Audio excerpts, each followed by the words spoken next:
Rica. El escenario es tuyo, Roberto. Adelante, por favor.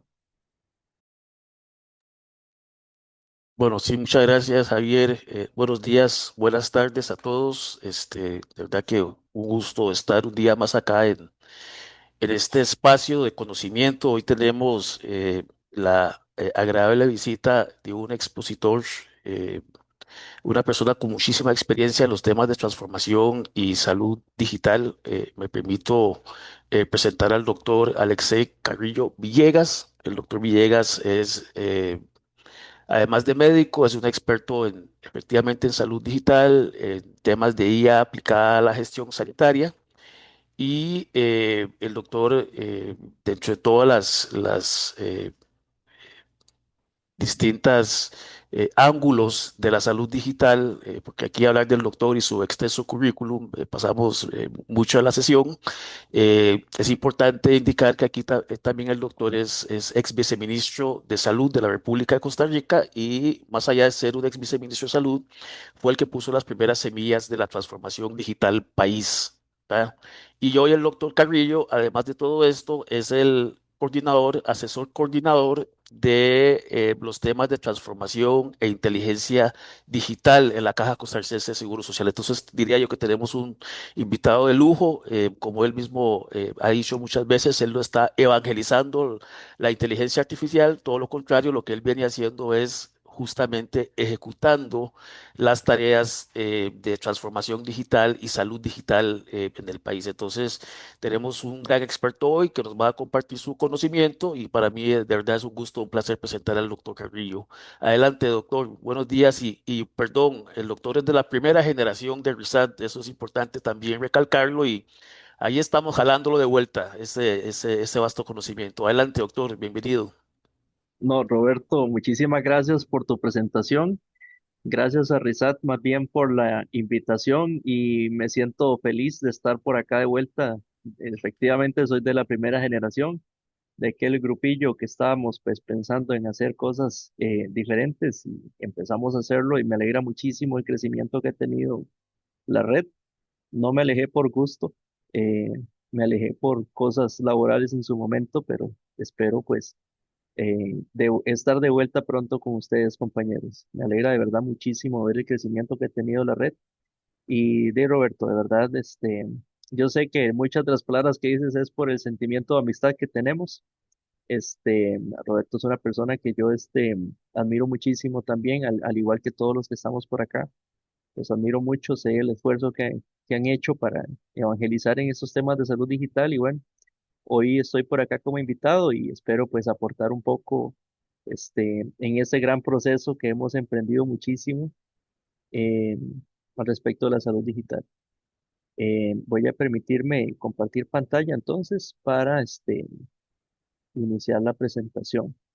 Nada más por favor me indican cuando ya se está viendo mi pantalla y si efectivamente se logra ver la presentación en modo presentación. Listo, doctor, adelante. Ok, bueno. Cualquier de esta interrupción, a mí me encanta hacer las cosas un poco más dinámicas, no me gusta tal vez así como usar solamente yo el micrófono y nada más ir ahí hablando, me gusta más bien las interrupciones o lo que se quiera en su momento. Espero no aburrirlos, yo sé que no, porque todos son igual de apasionados que yo en los temas de salud digital, entonces estoy seguro que vamos a disfrutarlos en conjunto y que vamos a aprender en conjunto. Em, Esta presentación pues fue hecha con mucho cariño porque creo que resumen un poco lo que estamos viviendo en Costa Rica, lo que están viviendo otros países y lo que van a vivir algunos otros países. Y es básicamente, quise colocarle un contexto científico médico al respecto de lo que es la evolución natural. Em, y la evolución natural, como cualquier proceso, tiene un inicio, tiene un medio y tiene después un final. Entonces, ¿qué es lo que quiero? Pues que vayamos analizando en conjunto cómo hemos vivido esto en Costa Rica, qué es lo que hemos logrado, qué es lo que estamos logrando y por qué entonces ahora la evolución natural pues significa inteligencia artificial para nosotros. Y diciéndolo de manera correcta, pues no es el final. más bien en realidad es parte de la misma evolución que vamos teniendo y a partir de ahí, pues posiblemente vamos a tener más y más y más y más procesos que vayan a irse generando. Entonces, básicamente en este momento, pues, la evolución natural de la inteligencia artificial en Costa Rica y cómo vamos entonces a partir de ahora. Muy bien. ¿Qué vamos a ver en esta presentación? Bueno, ¿de dónde venimos? Es importante saber, repasar un poco la historia que hemos hecho, qué hicimos mal, qué hicimos bien, qué hicimos más o menos, qué es lo que nos llevó al contexto en el que nos encontramos en este momento y luego la entrada de la inteligencia artificial y por supuesto las perspectivas que tengamos a futuro. Esto para mí es importante porque muchas veces entramos como decir, bueno, esto es lo que estamos haciendo, pero tenemos que ver siempre atrás y siempre decir, ok, si no hubiéramos logrado este hito, si no hubiéramos logrado contar con esta implementación o con esta iniciativa, pues posiblemente no vamos a tener el contexto actual. Entonces, vamos por partes. ¿Por qué Costa Rica pudo hacerlo? Esa es una pregunta que mucha gente se hace y dicen, ok, ¿por qué hay iniciativas que pasan, iniciativas que van, que vienen y vienen, ideas que se pasan por todos lugares? Y resulta que se preguntan, ok, pero Costa Rica es un país de apenas 5 millones de habitantes, es un país pequeño, ciertamente, pero inclusive es la mitad de la población de Bogotá, por poner un ejemplo, o sea, toda la población de Costa Rica. Pero entonces ustedes dirán, bueno, es un país pequeñito, entonces seguramente es muy sencillo, pues resulta que no. Costa Rica es un país en realidad bastante complicado en tema burocrático y además es bastante complicado en tema de legislación. Así que hacer alguna cosa en el país es lo que muchas veces en muchos foros digo, el que lo logra hacer en Costa Rica lo logra hacer en cualquier parte del planeta Tierra. ¿Por qué? Porque es realmente complicado. No estoy diciendo que sea pueblo chico, infierno grande, pero sí tengo que decir que las barreras que hay que superar son bastantes. Pero bueno, la Caja Costarricense del Seguro Social, pues es una organización de salud, una de las más grandes de Latinoamérica. Eh, Se fundó hace 85 años y en la actualidad cuenta con 29 hospitales, de los cuales están incluidos dentro de 105 áreas de salud y aproximadamente 1080 EVAIS, que un EVAIS, para el que no sepa, es un equipo básico de atención integral en salud. ¿Por qué para mí es importante colocar esto? Porque ese es el contexto que tenemos en la seguridad social en Costa Rica. Para muchos dirán, pero parece que es muy poco lo que se tiene. Y sí, la perspectiva es cierta. Es muy poco lo que se tiene, sin embargo, se ha logrado optimizar con el paso del tiempo, logrando una optimización de primer, segundo y tercer nivel. ¿Ok? Entonces, esta historia para nosotros es importante conocerla por el tema del contexto.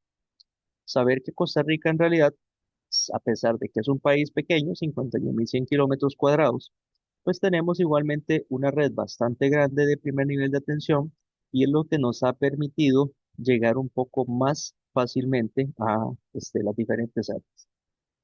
Entonces, yo quise también compartir una línea de tiempo que asumo que ustedes pues la conocen muy bien, al menos como grupo, pero no quisiera asumir lo mismo con la audiencia que tenemos. ¿Por qué es importante recordar esa línea de tiempo al respecto del expediente digital único en salud? Esas son las siglas de leyes.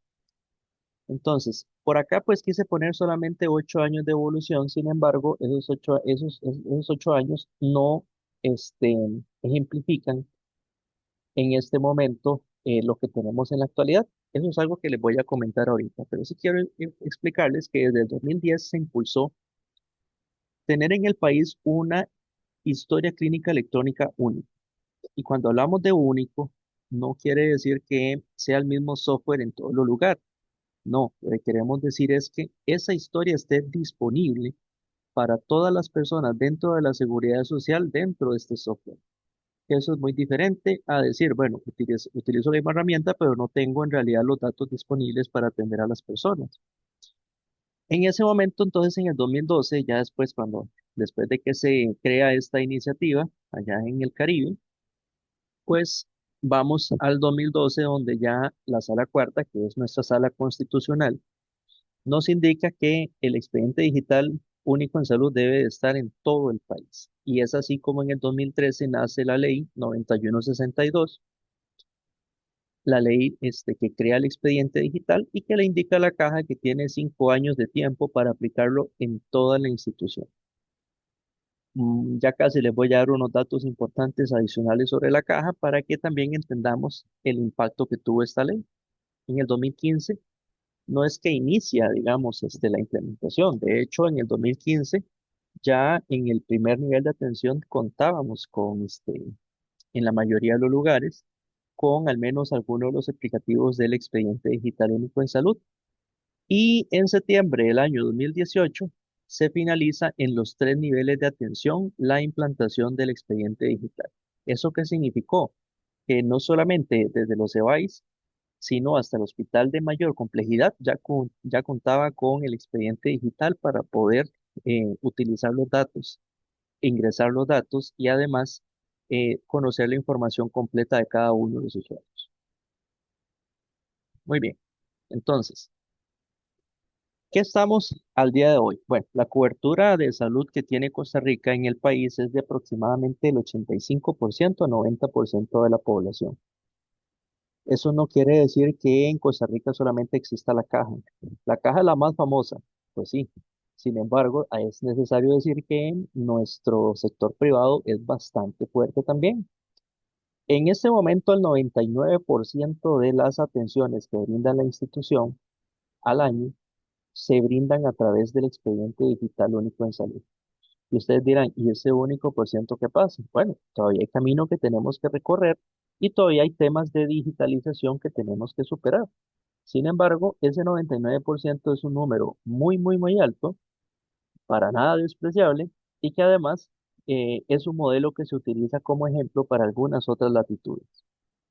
Además del expediente digital, tiene un pequeño hijo que es la aplicación EDUS, en donde siempre cuando hacemos alguna sesión decimos que ya descargó su aplicación y vean que sí ha funcionado. De hecho, es la aplicación en salud más descargada a nivel país, con 5.3 millones de descargas de la aplicación. Eso es bastante. Y ustedes dirán, pero no me acaba de decir que la población de Costa Rica son 5 millones, entonces esos 300, ¿de dónde salieron? Bueno, es que resulta que tenemos asegurados que no son solo, que no son nacionales, tenemos asegurados también extranjeros. Y la aplicación es acceso también para las personas extranjeras que gozan de la seguridad social en nuestro país. Entonces es por esto que al que haga la matemática ahorita va a decir, el doctor se está inventando los números, qué bárbaro. Para nada. Eso significa entonces que la universalidad que la caja predica, pues también se traduce en la utilización de los aplicativos que tenemos para la asistencia. El EDUS fue un desarrollo in-house, un desarrollo propio, se desarrolló por ingenieros de la misma institución y esto pues también ha tenido pues ciertos reconocimientos. Hemos tenido pues, recibimos en su momento reconocimiento de la primera historia clínica única nacional. Eso fue allá en el año 2019 por ahí. En el año 2021 recibimos el premio eh, WCIS, que fue en la cumbre mundial sobre la sociedad de la información. Esto fue por UNESCO y Naciones Unidas. Bueno, tenemos un caso de estudio del Banco Interamericano de Desarrollo y tenemos el e-commerce Awards del 2021 también para el expediente digital único en salud. ¿Ok? Bueno, pero no todo es bonito. En el 2020, pues nos cae a nosotros encima el COVID-19 y lo bueno es que, como les cuento, ya en el 2018, al tener la historia clínica implementada en los tres niveles, pues tuvimos un salto bastante alto en la telemedicina, en donde lo viví en carne propia. En ese momento yo me desempeñaba como el jefe de telesalud del Hospital México, que es el hospital nacional más grande de Costa Rica, y tuvimos un salto enorme en las atenciones brindadas por telemedicina. Pasamos de tener aproximadamente 400 consultas a tener más de 2.000 consultas mensuales en un solo hospital, utilizando tecnología para poder acercar y evitar el contacto de las personas y así disminuir la afectación que podían tener las personas de sus citas en medicina especializada. En ese sentido, entonces, hasta un 60% de las citas que tuvimos de especialidad pasaron a darse por telesalud, por telemedicina, Y esto entonces, como les dije anteriormente, pues nos permitió continuar con todo la prestación de servicios de salud. ¿Qué fue lo más importante y cuál fue el papel protagónico que tuvo el EDUS? Que la información no se perdió, la información se trazó, la información se guardó y hoy en día todavía es verificable dentro de los históricos clínicos de nuestros usuarios todo lo que se pudo realizar durante la pandemia. ¿Ok? Después de esto, como si fuera poco, tuvimos una prueba de fuego. Tuvimos un ciberataque en el año 2022, donde pues gracias a Dios no hubo ningún tipo de hackeo. Sin embargo, sí tuvimos bloqueo de información por parte de un grupo. El grupo Hive nos atacó y nos dijo, bueno, aquí tenemos la información, tenemos la clave, páguenos esta cantidad de dinero para poder utilizar la información que ya le tengo bloqueada, por así decirlo. Tuvimos que apagar el EUS en el 2022. Para nosotros fue un retroceso enorme, de hecho, de una emergencia nacional, porque más o menos 1.500 servidores se afectaron. Tuvimos que regresar completamente al papel y no tuvimos la oportunidad de tener acceso. ¿Qué fue lo importante? Que en ese momento, pues, el sistema resistió, el EDU se recuperó y no se pagó ni un solo colón a estas personas para poder tener acceso a la información que tenían bloqueada en ese momento.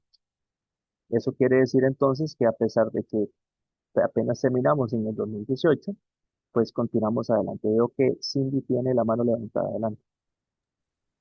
No, vale, no, disculpen, fue un error, perdón. Ah, ok, no hay problema. Igual, si tienen alguna duda o lo que sea, vamos aquí conversando. Excelente, excelente, Anita. Entonces, lejos de sentarnos a llorar en ese momento de que fuimos víctimas de un ciberataque, más bien nos pusimos a pensar qué es lo que estamos haciendo, qué debemos hacer y hacia dónde vamos a ir. Y eso más bien nos demostró la resiliencia que puede tener también de capacidad el expediente digital, al menos en nuestro escenario. ¿Ok? Entonces, ¿cuál es contexto adicional que quiero traerles? Pues ya a partir de este momento nos pusimos las barbas en remojo, por así decirlo, y empezamos a ver cómo entonces tenemos que empezar a caminar en los en las diferentes sendas que tenemos que llevar respecto de la digitalización. Entonces, el país ya empezó a pensar, ok, debemos de dejar de decir tenemos un sistema, bien tenemos que pensar en gobernarlos porque si bien es cierto, son iniciativas que crecieron en diferentes senos, no, no ha existido, y digo no ha existido porque aún todavía tenemos ciertos retos que ir avanzando al respecto de la gobernanza. Eh, en el año 2023, el Ministerio de Salud genera el primer decreto de salud digital y este decreto de salud digital lo que intenta primero es devolver al Ministerio de Salud su papel rector eh, después de la división del servicio, del sector salud en los años 90, el Ministerio de Salud se convirtió únicamente en rector y no prestador de servicios de salud. Y en ese sentido, entonces, este decreto lo que busca es justamente devolver esa rectoría para que entonces la gobernanza de los datos y de la salud digital pues nazca a partir de este lugar, creando entonces el Comité de Salud Digital en donde no solamente se encuentra la Caja y el Ministerio de Salud, sino todos los actores directos o indirectos en la prestación de servicios de salud del país para así formular política pública.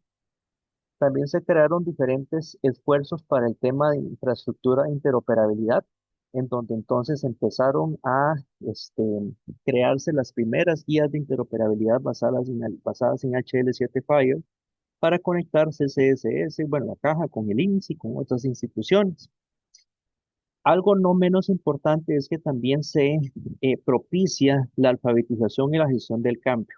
Algo en lo que yo siempre he sido insistente es que si las personas no se educan, si las personas no saben la importancia, y por eso es que alabo estos espacios de los sábados de reconocimiento, perdón, de conocimiento de RISAT, y es que definitivamente la educación es necesaria para que las personas sepan qué es lo que tienen enfrente. ¿Por qué? Porque la pregunta que yo le hago a las personas, a los foros a los que asisto, ¿algunos de ustedes les han preguntado si está de acuerdo en que sus datos se almacenen en cierto lugar y además se utilicen de cierta manera para para poder brindar una atención clínica con un expediente digital? Y casi siempre la respuesta es no, no me preguntan. Y es importante recordar que el dato le pertenece al paciente, que hay administradores, sí, que hay responsables de esa base de datos, totalmente. Sin embargo, el dato le pertenece al paciente. Es igual que el expediente físico. El expediente físico es del paciente, no es de nadie más. Y aquí en Costa Rica, pues estamos ahorita en este momento también impulsando temas de alfabetización y gestión del cambio, no solamente para el usuario final, sino también para nuestros pacientes, que son las personas a quienes nos debemos en nuestro trabajo. Y por supuesto, el tema de ciberseguridad. Adelante, Javier. Eh, Alexei, un gusto volver a estar contigo en una sesión. Bueno, yo quería comentarte algo porque el tema de alfabetización digital, tengo el gusto de ser quien colideró el plan que hace 2 años intentamos crear en el Ecuador. Ha participado de algunas sesiones Cindy, vamos a la tercera de 12 clases. Hay una organización ecuatoriana que se llama Corporación Ecuatoriana para el Desarrollo de la Investigación y la Academia, el CEDIA, y con el CEDIA creamos un plan. Nosotros estamos llegando al médico. Primero queremos transformar al médico, al enfermero, a la secretaria, todo en la parte privada, absolutamente todo en la privada, y con la metodología ECO. Seguramente ustedes conocen el proyecto ECO que está básicamente a nivel mundial. En la transformación y la alfabetización hemos arrancado por la parte privada. Y este plan piloto ya comenzó en junio. Tenemos aval académico y hemos conformado un plan muy bonito y estructurado con miras a que desde enero, y ahí va un poco el comentario y la pregunta, en el Ecuador sea obligatorio que los médicos al iniciar cada año obtienen su licencia o su permiso de funcionamiento médico, pero que le sumemos un ítem más, que le sumemos un curso de 4 horas de forma remota y online de alfabetización digital. Y el próximo año 2027 también queremos impulsar la transformación a la población, porque lo que tú dices es muy cierto. La gente no se empodera de los datos y hay médicos que todavía dicen los datos son míos, no son del paciente. Yo les digo, no, los datos son del paciente, no de usted. Y esa transformación, ¿cómo la manejan ustedes? ¿Tienen algo formal, algo que sea obligatorio para los médicos o todavía sigue siendo aislado? Porque aquí lo que hemos tratado es de que este plan piloto sirva de base para que el próximo año sea obligatorio. Excelentísima pregunta, Javier, y felicidades por la iniciativa que están teniendo allá en Ecuador. Desde Costa Rica, en lo que consideren necesario, estamos disponibles para ayudarles y acompañarles. Nosotros cuando en Costa Rica siempre decimos, lo que no es ley, la gente simplemente hace lo que quiere. A nosotros nos amparó mucho la ley del expediente digital único en salud y el grupo extraordinario de implantación, que por acá está Roberto, que es quien lo lidera. Entonces, creo que el que podría responderte mejor esto es Roberto. Sin embargo, bueno, hoy que tengo yo el micrófono, te voy a responder de esta forma. En Costa Rica, pues hicimos un gran trabajo de gestión del cambio, efectivamente, primero con los trabajadores. Actualmente no se encuentra con una obligatoriedad, por así decirlo, en la malla curricular para el pregrado o inclusive posgrados. Sin embargo, cuando un profesional ingresa a la institución, sí o sí tiene que utilizar el expediente digital único en salud. Entonces, por así decirlo, el tema de alfabetización y gestión de cambio en los profesionales, al menos en la institución, mejor dicho, se hace desde antes incluso de ser contratado. Em, ya son tantos años que tenemos que a veces decimos, ya no es necesario y no, más bien esa sostenibilidad de la gestión del cambio, de por qué es importante, es absolutamente necesaria siempre. Entonces, respondiendo puntualmente a tu pregunta, Javier, no tenemos una obligatoriedad. Sin embargo, ya los que estamos adentro, como lo tenemos tan interiorizado, mejor dicho, lo hacemos por defecto sin darnos cuenta. Y estoy seguro que en Ecuador eso va a pasar. Entonces, para que sepas que están en excelente camino. No sé si con eso respondo a tu pregunta. Excelente, gracias. En temas de ciberseguridad, sí te digo que pues algo que se impulsó también del Ministerio de Salud fue un pequeño curso de ciberseguridad para todos los funcionarios en salud del país. Se hizo una alianza con OPS y logramos en su momento pues lograr ese pequeño curso de ciberseguridad posterior al ciberataque del 2022. En el 2023, en el 2022 también, perdón, en el Ministerio de Salud tuvimos un intento de ciberataque, un pequeño evento. Y ese pequeño evento pues impulsó también para que pudiéramos tener esta iniciativa a nivel país.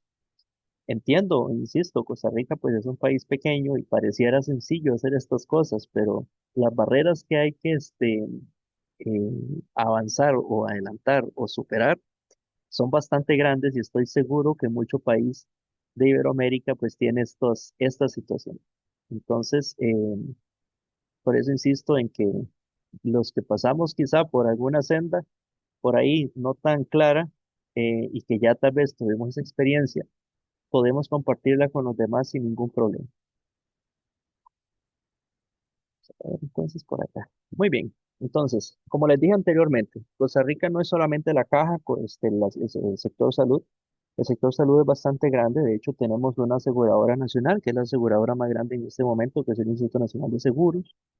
Además, tenemos diferentes organizaciones que brindan servicios de salud, como el Instituto de Alcoholismo y Farmacodependencia. Pero no menos importante, tenemos un sector privado pujante que en realidad apoya muchísimo también la gestión en salud pública en Costa Rica. Y nada más un pequeño dato. Costa Rica es conocido por tener el 6% de la biodiversidad del mundo y a mí me gusta decir esto porque no es solamente flora y fauna de pajaritos y jaguares, también tenemos toda la fauna viral y toda la fauna de hongos, etcétera. Entonces, todo lo que son enfermedades tropicales, pues posiblemente en Costa Rica también conviven. Entonces, y la gente siempre dice, bueno, seguro Costa Rica es puro café y banano, y etcétera. Sin embargo, el principal producto de exportación de Costa Rica son los dispositivos médicos. Y esto es gracias a pues el nivel que tenemos en el país de personal y manos capacitadas en estas áreas. Entonces, empezando primero por la fabricación en el país de dispositivos médicos hacia otras latitudes. Además, tenemos hospitales privados que también pues aportan muchísimo a los temas de digitalización. De hecho, hay algunos de ellos que ya están utilizando inteligencia artificial en su gestión. Tenemos muchas startups nacionales. Por aquí mencioné algunas. Tenemos una muy grande que se llama Innovatec también. Ellos se dedican 100% a temas de inteligencia artificial para la precisión diagnóstica. Y tenemos también innovación abierta, gracias a la academia que tenemos de universidades pues, de gran prestigio y que pues han hecho y aportado muchísimo en los temas de innovación y en inteligencia artificial, ya para ir entonces aterrizando en la próxima evolución natural. Entonces, ¿cuál es lo que les traigo el día de hoy? Bueno, nosotros, al menos desde mi parte, Alexei Carrillo, la evolución natural primero debe de empezar por una digitalización ordenada, ¿ok? Recordemos que transformación digital no es digitalizar, o sea, transformación digital es el pensamiento digital que tenemos que tener para después de ahí entonces mejorar los procesos. Y una de las mejoras de los procesos casi siempre es la digitalización.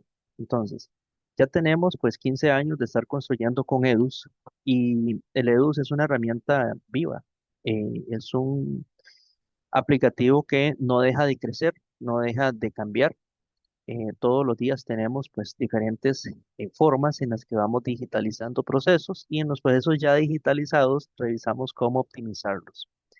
Esto es algo que ya lo vemos como algo propio. De hecho, en una reunión que tuvimos la semana anterior, yo les decía, bueno, hay cosas normales de la operativa y hay proyectos nuevos y hay iniciativas nuevas.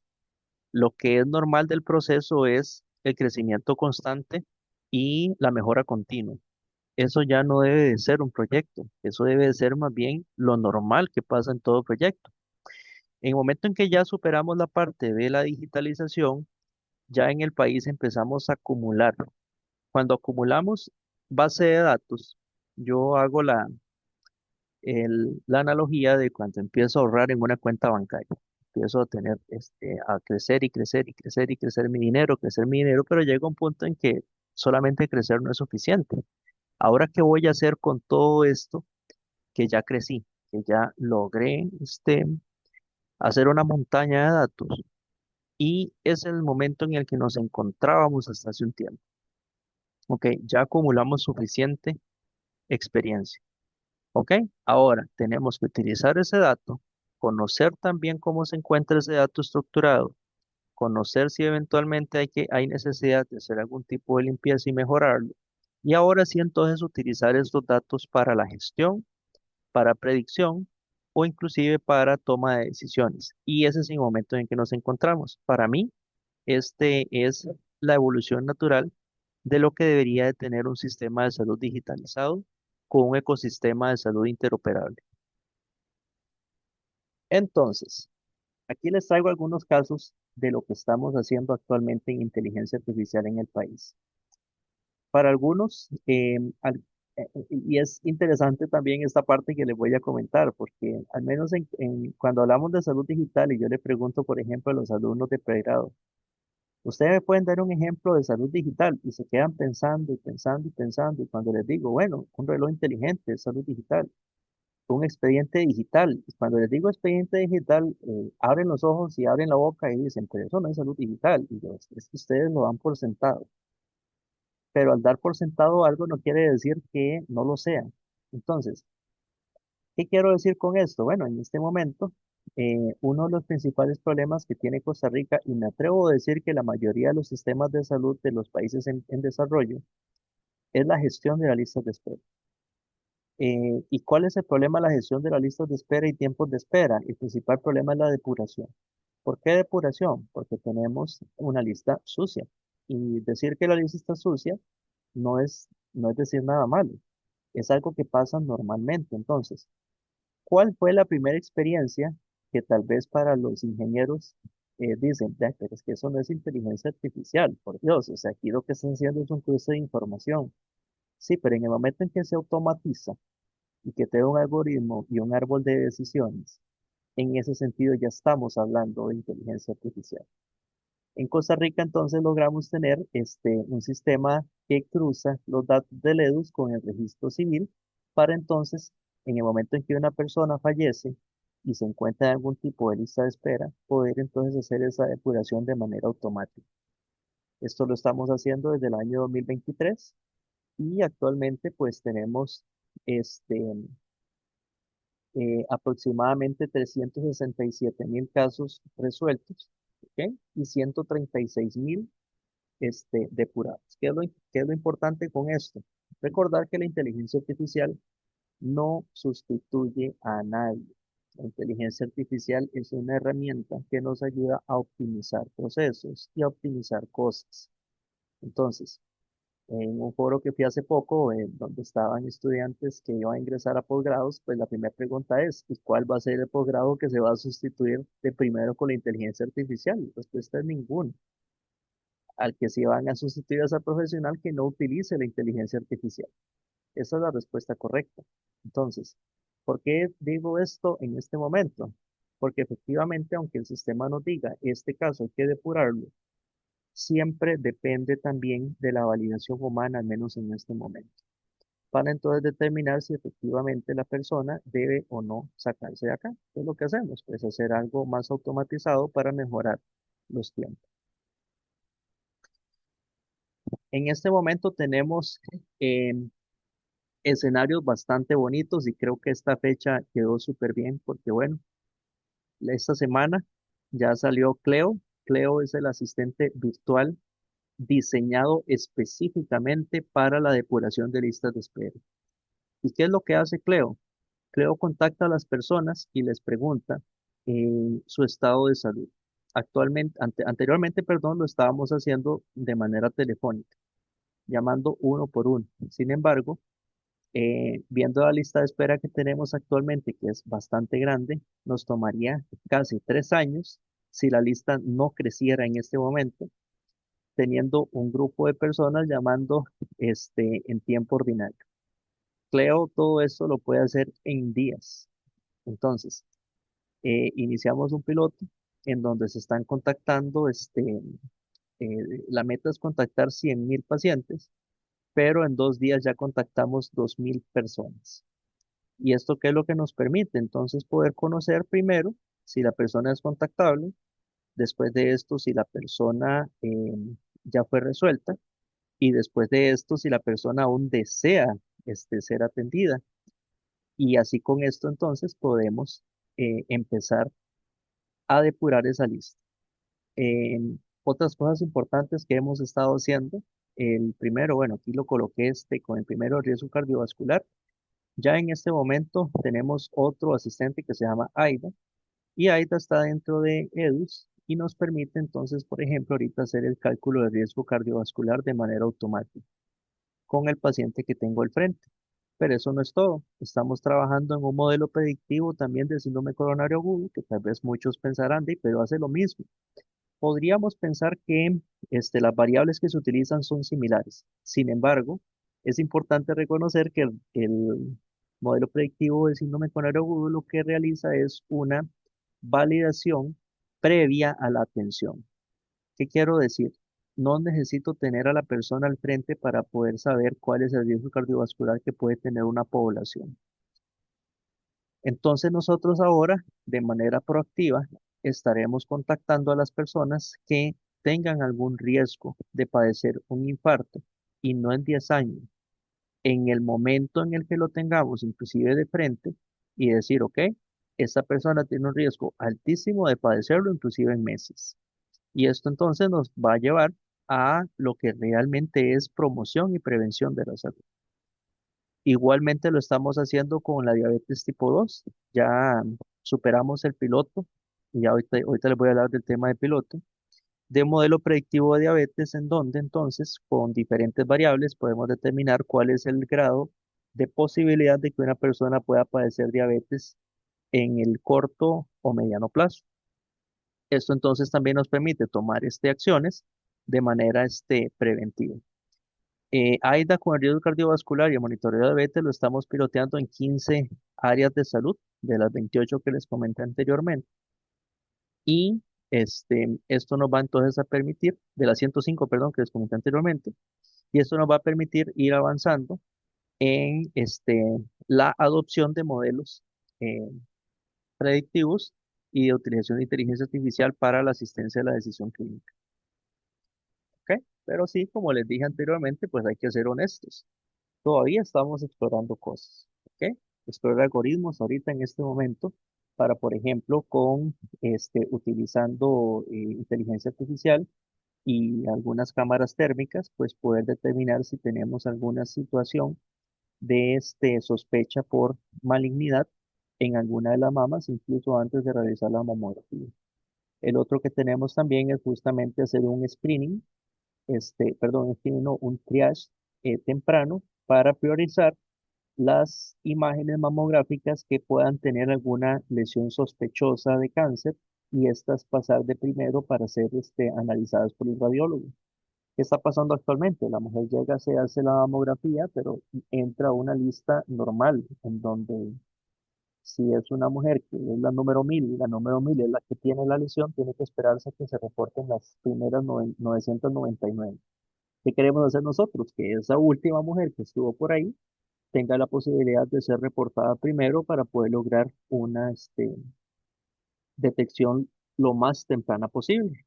En ese sentido, pues, en el país tenemos el REDIMED, que es un sistema, una red digital institucional de imágenes médicas, que lo que hace es digitalizar los estudios radiológicos, permite compartir entre hospitales. Tenemos también un PACS local que nos permite pues también hacer algo similar.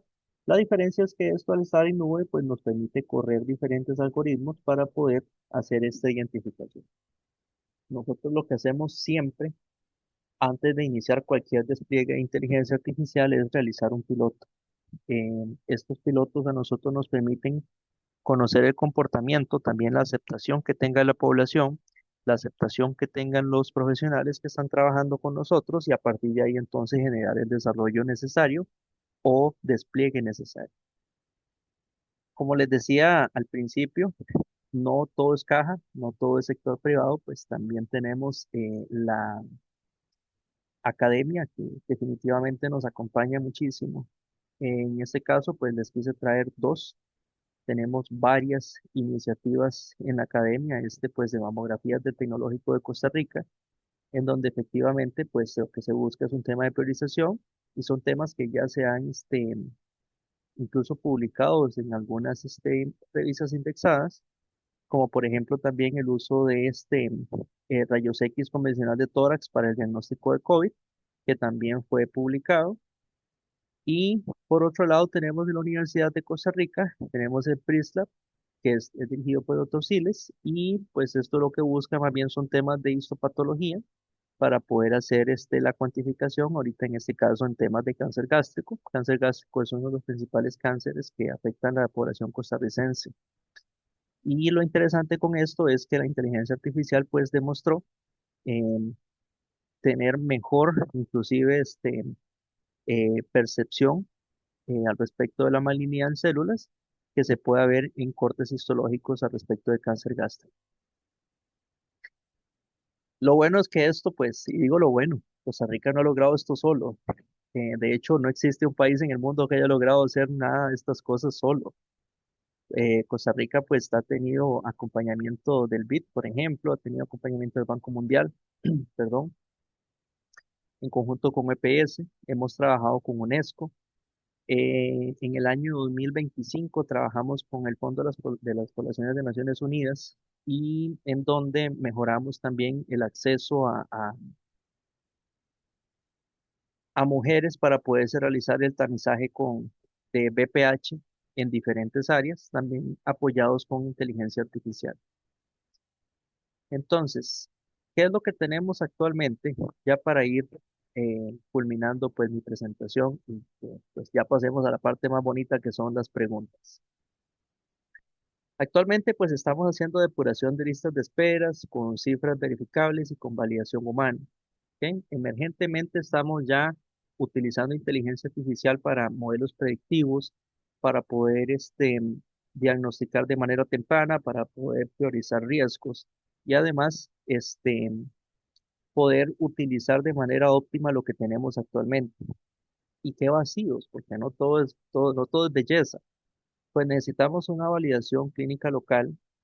Todavía, por ejemplo, no tenemos evidencia publicada de todo lo que hemos estado haciendo. Estamos en esto, pero todavía hay camino que tenemos que recorrer al respecto. ¿Sí? Entonces, el problema que tenemos actualmente en Costa Rica, y me atrevo a decir que en la mayoría de los países de América Latina, es, no es tecnológico, son las reglas del juego. O sea, los datos que tenemos ya existen. Lo que nos hace falta son marcos jurídicos que nos permitan continuar y respaldar y además que las iniciativas se puedan sostener. En Costa Rica, pues tenemos una ley de protección de datos que, como ustedes ven, es una ley bastante vieja, es del 2011. Para hacer una ley de protección de datos, debería ser una ley un poco más reciente o al menos que haya tenido alguna actualización, pero no. Resulta que esta ley no ha recibido ninguna actualización y es necesario hacerlo. Esa norma, pues, es del 2011. Hay una reforma pendiente para esta norma, es una reforma de ley que está en corriente legislativa y que lo que busca es justamente poder actualizar estas cosas, perdón. Y no menos importante, no tenemos aún un marco de datos en salud jurídico más que el decreto que les hablé anteriormente. Entonces, tenemos un decreto, pero no tenemos aún una ley concreta de salud digital que nos permita entonces poder amparar todos los desarrollos que tenemos en mente y todo lo que se está priorizando actualmente. Y para esto entonces, pues, como ya sabemos, tenemos un problema y a mí siempre me gusta traer no solamente el problema, sino la solución. Se ha estado planteando por parte de varias instituciones y varios actores, pues una ruta escalonada que nos permita entonces poder lograr esa gobernanza. Pues la primera y que se considera más urgente es aprobar una reforma en protección de datos al respecto de la ley que ya tiene pues sus años y que es necesario que esa ley vaya evolucionando. Fortalecer la PROJAB, que la PROJAB es la Agencia de Protección de Datos de los Habitantes, para que esta agencia tenga pues mayor capacidad técnica y no solamente consultiva. Y eso en realidad se podría lograr muy rápido cuando los astros se alineen, como decía. A mediano plazo, de 1 a 3 años más o menos, sería importante ya contar con esa gobernanza de datos de salud para inteligencia artificial en el ámbito clínico, tener también una agencia que tenga la posibilidad de hacer evaluación y validación de algoritmos y soñar ahora sí con tener una interoperabilidad con estándares. Cuando digo soñar, no me atrevo a decir de que es una utopía, no, más bien todo lo contrario. De hecho, en Costa Rica ya estamos también, pues, ya nos adherimos hace poco a SNOMED Internacional, y eso fue un hito también que se marcó en el país para poder entonces continuar con los temas de interoperabilidad a partir de estándares. Eh, las guías que se están generando, ya se están generando con el estándar HL7 Fire y pues recientemente estamos buscando pues cómo introducir también NOI en temas de laboratorio y de radiología para entonces a partir de ahí ahora sí pensar en ese ecosistema interoperable. A largo plazo, que yo lo quise dejar a largo plazo, sin embargo es algo que creo que debemos de empezar inclusive ya y es formar talento en inteligencia artificial en salud. No es solamente mostrar cuáles herramientas hay en la inteligencia artificial, cómo se hace un prompt, etcétera. No, es realmente explicarle al profesional que conozca y que quiera formarse en lo que las herramientas deberían de dirigirse a la hora de desarrollarlas para lo que es inteligencia artificial en salud, realizar alianzas estratégicas para la investigación y por último, que se fortalezcan los grupos de inteligencia artificial dentro de la institución para que entonces la producción y la puesta en marcha de las iniciativas de inteligencia artificial tengan mayor peso y mayor rapidez para la prestación de los servicios. Entonces, la visión de futuro que quiso traer hoy es hacia dónde vamos. Bueno, pasar de reactivo a predictivo. Antes hablábamos pasar de reactivo a prevenir primero, pero ahora bien queremos prevenir eh, haciendo una predicción concreta y saber entonces hacia dónde vamos. Por ejemplo, decir dónde son los siguientes brotes de dengue, que esto pues es algo que también se está haciendo en conjunto con el Instituto Meteorológico Nacional, y que esto entonces nos va a permitir que dependiendo de la época lluviosa y lugares donde tengamos datos de dengue, pues nos permita actuar de manera proactiva y no de manera reactiva, que es lo que hemos hecho históricamente. Pasar de institucional a interoperable. Esta parte es el sueño y lo que yo le digo a los emprendedores es el santo grial de la salud digital. En el momento que usted encuentre la forma de que las instituciones se pongan de acuerdo para conversar en pro del paciente, resolvimos gran parte del problema. Y por último, pasar de piloto a validado. ¿Por qué quise poner pasar de piloto a validado? Porque a veces nos quedamos solamente en eso. Hicimos el piloto, empezamos a trabajarlo, pero nunca se nos ocurrió validarlo. Y validarlo es tan importante como construirlo. Entonces, para mí, esta es la parte fundamental que quiero que se lleven de este webinar al respecto del por qué necesitamos tener una evolución natural. Si no tenemos la evolución natural de ser predictivos, interoperables y validar lo que tenemos, posiblemente no vamos a lograr tener ese ecosistema con el que tanto soñamos. ¿Por qué? Porque la base sí existe. Tenemos profesionales, tenemos bases de datos, tenemos datos estructurados, tenemos profesionales formados en lo que queramos.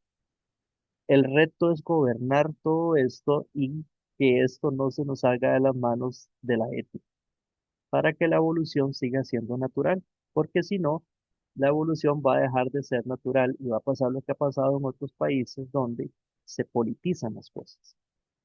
Y no podemos dejar que los datos se politicen. Tenemos que utilizarlos en beneficio de la gente. Eso sería todo lo que les traigo el día de hoy y aquí quedo a la espera de las preguntas. Muchas gracias.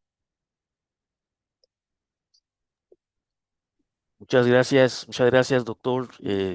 Bueno, en realidad, con el doctor Alexei Carrillo hemos compartido muchos años de, de labor con todo este tema de salud digital y yo estoy, si me permite el doctor, impresionado la forma de sintetizar lo que hemos hecho, doctor.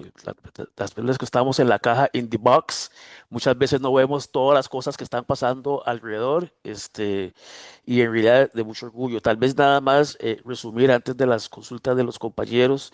El doctor pasó desde la etapa de planificación y evolución del expediente digital único en salud que tuvo el país, que es la base importante que tiene hoy el país, a las distintas etapas, diría doctor, con todo respeto, esto parecía una película al principio documental, ¿verdad? Lo que se ha hecho.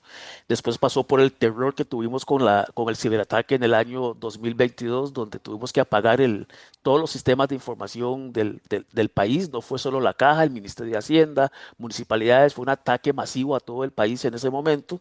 La caja resistió, el EUS resistió y después también cómo el doctor desde su puesto de viceministro de salud puso la semillita que hoy está recogiendo, está cosechando, ¿verdad?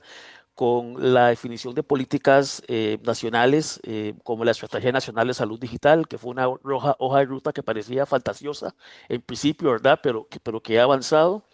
Y luego la evolución de la salud digital desde el proceso mismo de digitalización, eh, que fue la base inicial de todo esto para llegar a temas de transformación digital, que es lo que estamos hablando, muy diferente a cuando hablábamos hace 5, 10 años. Y obviamente, doctor, los distintos asistentes virtuales, yo no conocía a doña Cleo, hoy la conocí, a doña Aida sí, qué dicha que están con ese tema. Además de la referencia que dijo el doctor de la red eh, institucional de imágenes médicas, o sea, todos los establecimientos están unidos por una red de imágenes, están los Dígame, PACS. presidente, escuchen que estoy en Valladolid, en el Congreso de Medicina Crítica, que tengo una conferencia ahora a la 1 de la tarde. Estaba hablando con el presidente ahí de Dominicana, Severo. Y finalmente, la hoja de ruta, yo diría que han existido varias versiones de hojas de ruta y esta siento yo muy enfocada al tema de gobernanza, desde el punto de vista de la gobernanza estratégica, la táctica, la operativa y la referencia que hacía el doctor de la gobernanza de datos y la gobernanza en las tecnologías de información y comunicaciones.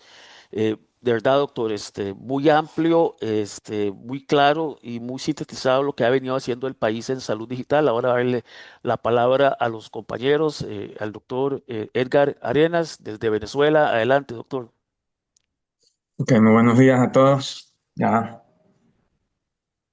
Yo quiero saludar muy especialmente hoy a Alexei, porque lo que nos ha compartido ha sido sumamente brillante y hermoso. Y yo, desde aquí, desde mi país, quiero ofrecerle una idea que tiene que ver con el desafío de la Organización Mundial de la Salud denominado medicación sin daño. La OMS ha detectado como un gravísimo problema el uso de los medicamentos. Y aquí en RISAT se me conoce como que estoy metido en ese frasco, que estoy enfrascado allí. ¿Y por qué estoy enfrascado? Porque con los trabajos de investigación que hemos hecho, Alexei, como académico de la Universidad de Carabobo en el área de estudios de posgrado, que han sido conducidos por mí mediante la tutela, hemos encontrado cifras espantosamente altas de interacciones medicamentosas de efectos contraproducentes, que entonces causan complicaciones farmacoinducidas, que impactan contra la prolongación o en favor de la prolongación de la estadía hospitalaria, con un mayor consumo de los recursos para intentar la corrección de los problemas provocados. Y el seguimiento que hemos hecho con nuestros estudiantes ya médicos y que están esperando presentar estos trabajos, hemos encontrado que los intentos que hacen o que se hacen para corregir, lo que hacen es empeorar más la situación. Estoy hablando de la merma de la calidad del servicio médico. Y tú hablabas del uso de inteligencia artificial. Por favor, de ser posible, incluyan en sus trabajos el uso de la inteligencia artificial generativa aplicada a la detección de los fármacos en tiempo real. Nada cuesta. Y le va a decir a todos los farmacoterapeutas, antes de firmar su decisión, si es correcta en correlación con lo que la ciencia hoy en día ya sabe. Y comparen los números de antes con los números que van a lograr. De verdad, van a ser un ejemplo a nivel mundial de lo que hay que hacer. Nosotros aquí hemos tenido fuerte resistencia, pero les tengo una noticia. Ayer se abrió una de las clínicas más grandes que hay aquí en Valencia para encaminarse en esa acción. Pero ustedes tienen la potestad de hacerlo en toda la caja. Vaya cifras, vaya cuantía, vaya impacto. De todo corazón, felicitaciones, Alexei, de la manera más grande que puedo yo expresar. Un abrazo y felicitaciones a todos, de todo corazón.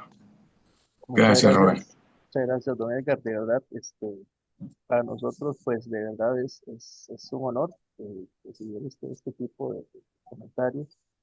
Definitivamente, las interacciones medicamentosas y también las interacciones, en dietética, por ejemplo. Nosotros, pues, en unidades de cuidados intensivos, pues, tenemos pacientes con múltiples medicamentos y además con múltiples tipos de nutrición y que estos medicamentos podrían estar causando algún tipo de interacción también. Es algo que hemos estado, evaluando, pero, y es algo que vamos definitivamente a tomar este consejo. Sí tenemos que, ir caminando en la estandarización, ¿verdad?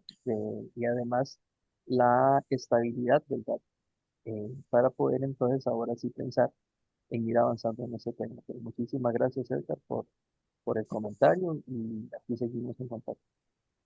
Y a la orden de ustedes para lo que sea necesario, Alexei, de todo corazón.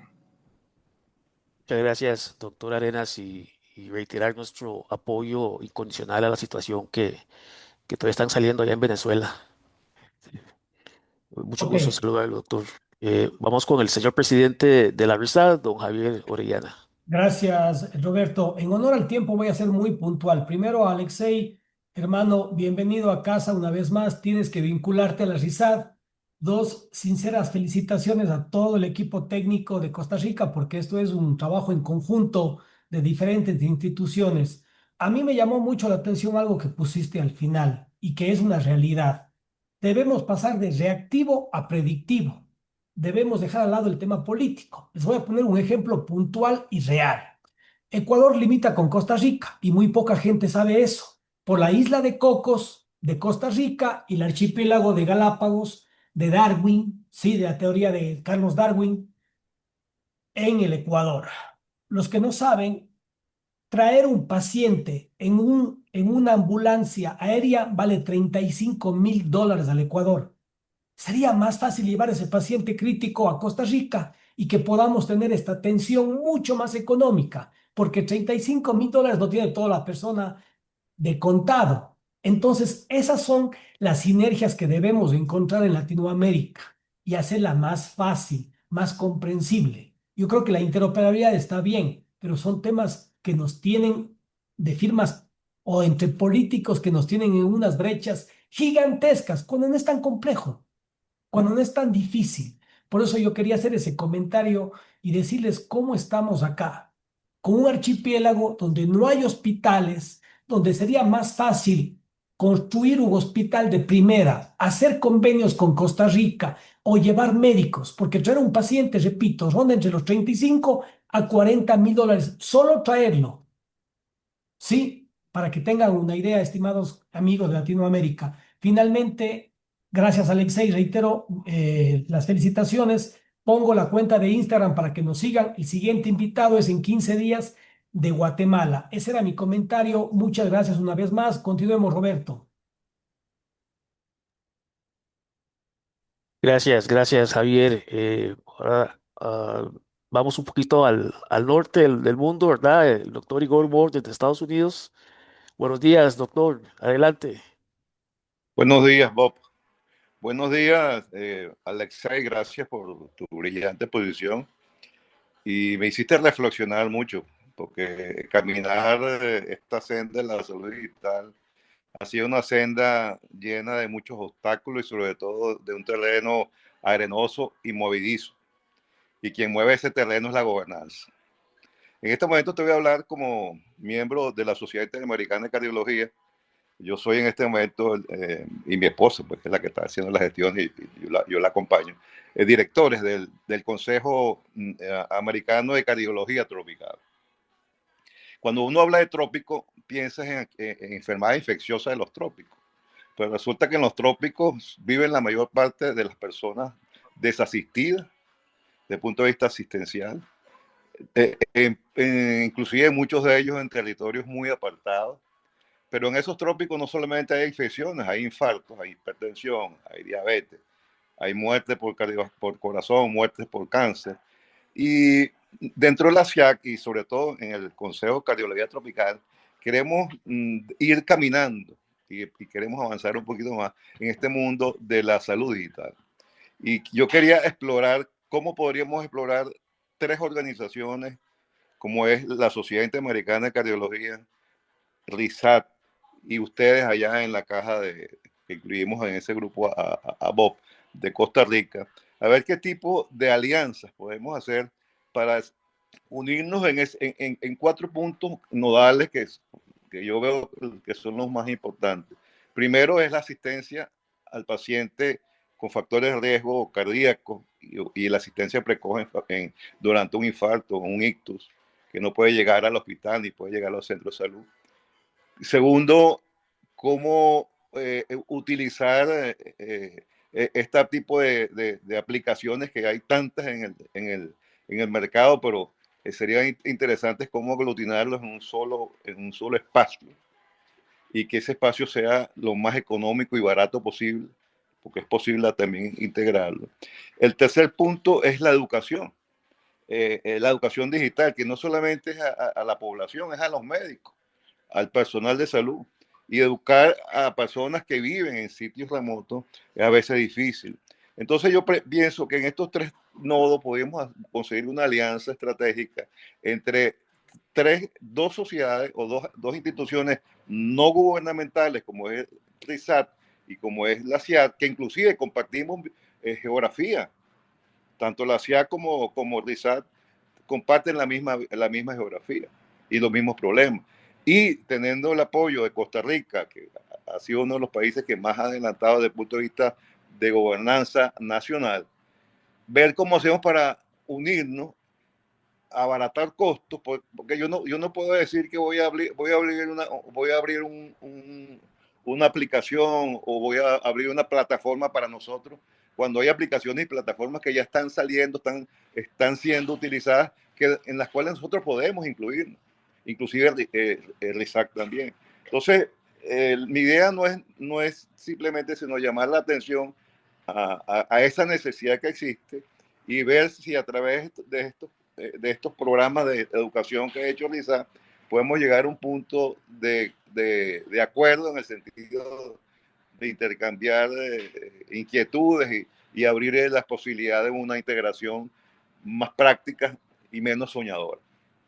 Y creo que los actores estamos presentes, la geografía es común y las necesidades también es común. Entonces, podemos llegar a algo más allá de un sueño, sino convertirlo de la reacción a la predicción. Y para eso está la inteligencia artificial.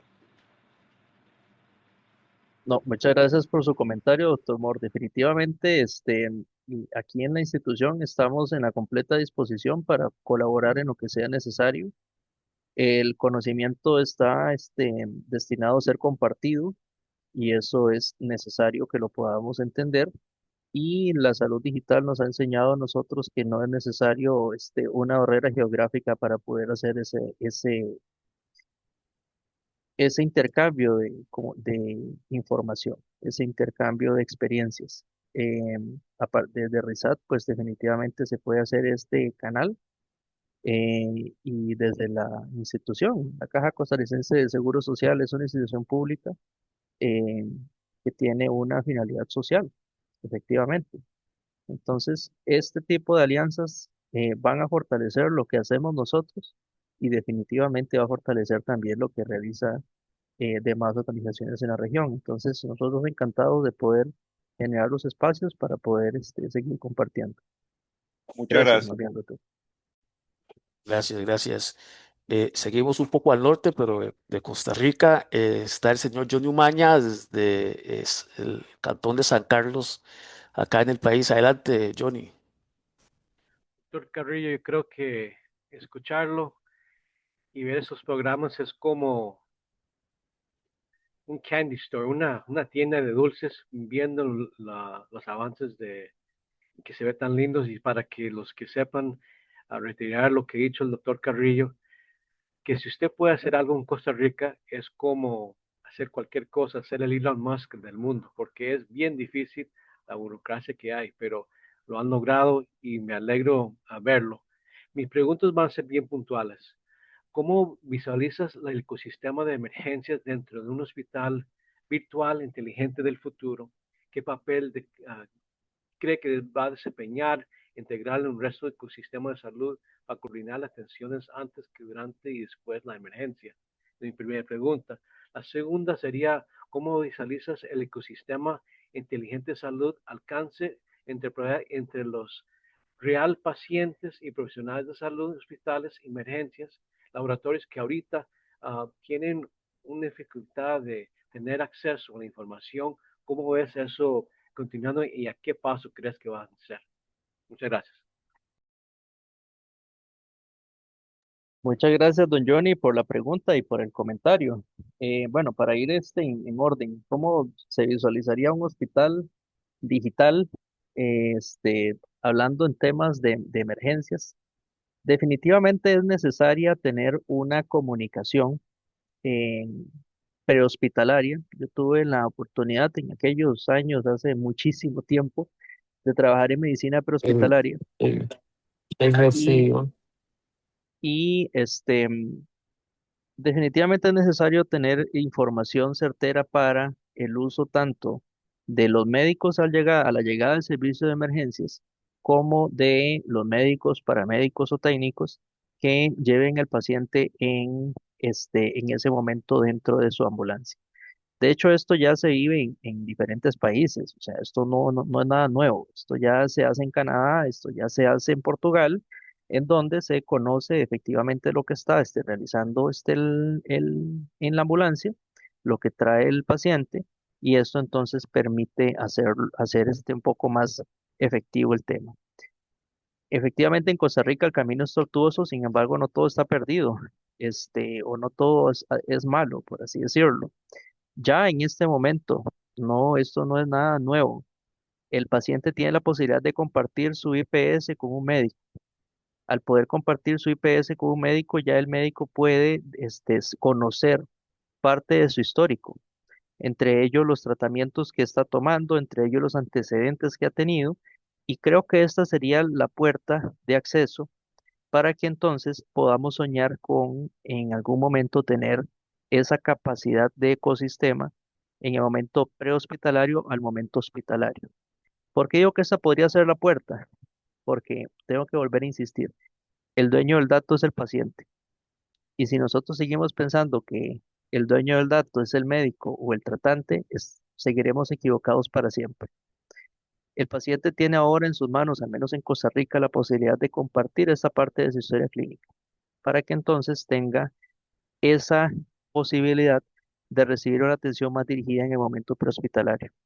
Para ir a la siguiente pregunta sobre el ecosistema inteligente de salud, en el país ya se están trabajando guías de interoperabilidad por parte del rector, que es el Ministerio de Salud. La caja, si bien es cierto, es una institución autónoma, tiene que regirse por las indicaciones que brinda el Ministerio de Salud. Hasta que el Ministerio de Salud pues no logre tener esa posibilidad de tener todas las guías de interoperabilidad, tenemos que seguir, pues no soñando, pero sí trabajando para que en el momento en que llegue, pues se pueda realizar. Eh, Muchas instituciones, muchas organizaciones desean interoperar con la caja y eso está bien. ¿Por qué? Porque lo que se busca es tener información disponible para los usuarios. Sin embargo, como bien lo dijimos y como bien lo está repitiendo usted, don Johnny, eh, de la burocracia es algo que hay que superar y esa barrera política no nos deja avanzar. Es por eso que también traje dentro de la presentación la propuesta de que se pueda realizar una política nacional de salud digital que permita justamente regular todas estas cosas, porque actualmente tenemos diferentes hilos. Tenemos la ley de protección de datos, tenemos la ley del EDUS, la ley general de salud, tenemos diferentes reglamentaciones, como por ejemplo la reglamentación interna incluso de la caja, tenemos reglamentación interna de la gobernanza de las TICs, y ahí puedo continuar con toda la reglamentación que hay. Si nosotros logramos realizar un único repositorio o una única organización que tenga esa capacidad, definitivamente las cosas van a ir mucho mejor. Gracias por la pregunta, considero que es muy pertinente y más al respecto de la actualidad en la que tenemos. Espero haber contestado sus inquietudes. Cambio. Muchas gracias y me alegro que estén abiertos así. Muchas gracias. Muchas gracias, Johnny, doctor. Ahora estamos con el doctor Severo Mercedes Acosta de la República Dominicana. Adelante, doctor. Sí, muchas gracias, muchas gracias. Qué bueno compartir con ustedes el conocimiento que se ha analizado en la mañana de hoy. Doctor Carrillo, lo felicito. Eso es una muestra de que cuando se trabaja en equipo y olvidando la influencia de los trámites burocráticos y sobre todo lo político, se pueden lograr las cosas. Lo felicito. Y tengo una inquietud porque Javier hablaba con mucha razón de manejo de los datos, que ustedes tienen una ley de manejo de los datos. Y entonces hablaba de Javier de la alfabetización digital de los médicos. Y entonces cuando hablaba de eso, hacía un vínculo con el manejo de los datos, de los datos de la historia clínica. A los médicos hay que enseñarle que los datos que están en la historia clínica son propiedad exclusiva del paciente.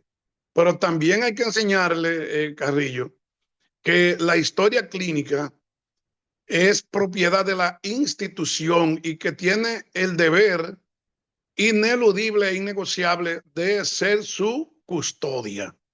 Porque yo oigo médicos que dicen, no, no, ese expediente es mío.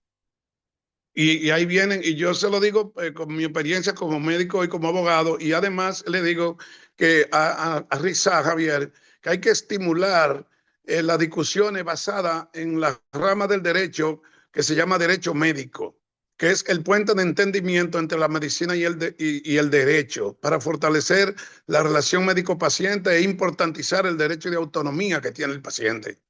Es mi comentario y nuevamente felicitarlo y desearle que cada uno de ustedes tenga en sus respectivos países un feliz resto de fin de semana. Carrillo, muy bien, te felicito. Muchas gracias, doctor Mercedes. Definitivamente, eh, gracias de verdad por el comentario. Un saludo hasta República Dominicana. Tengo grandes amigos por allá. Eh, es importante porque sé que en República Dominicana, por esos amigos que tengo por allá, están avanzando en temas de legislación. Lo que usted comenta es fundamental porque hay tres definiciones y perdón compañeros por tomar más tiempo tal vez en esta parte, que es importante entender. El primero es quién es el dueño del dato. El segundo, quién es el responsable del dato. Y el tercero, y no menos importante, quién es el administrador del dato. Entonces, el dueño del dato es el paciente, definitivamente. El médico es el responsable de ese dato. Y esa es una responsabilidad compartida. ¿Por qué es compartida? Porque es compartida también con la administración central, con las direcciones, con el director regional, etcétera, etcétera, e incluso con la persona que en nuestro país, por ejemplo, la base de datos en salud debe de ser inscrita ante esta organización que es la PROJAP y hay que indicar quién es el responsable central.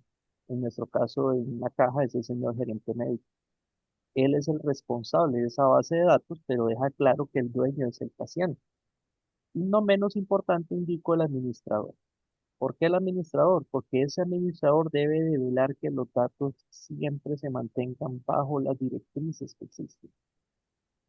Si se definen esas tres cosas adecuadamente, doctor, le puedo asegurar que ese tipo de situaciones van a empezar a disminuir, porque entonces yo siento esa responsabilidad. ¿Cuál es la responsabilidad como médicos? Que tenemos todos los médicos en el juramento que hicimos. Actuar bien con justicia y, por sobre todo, tratarlos a todos igual en la ética. Lo mismo tiene que Gracias. pasar con los datos. Exactamente lo mismo.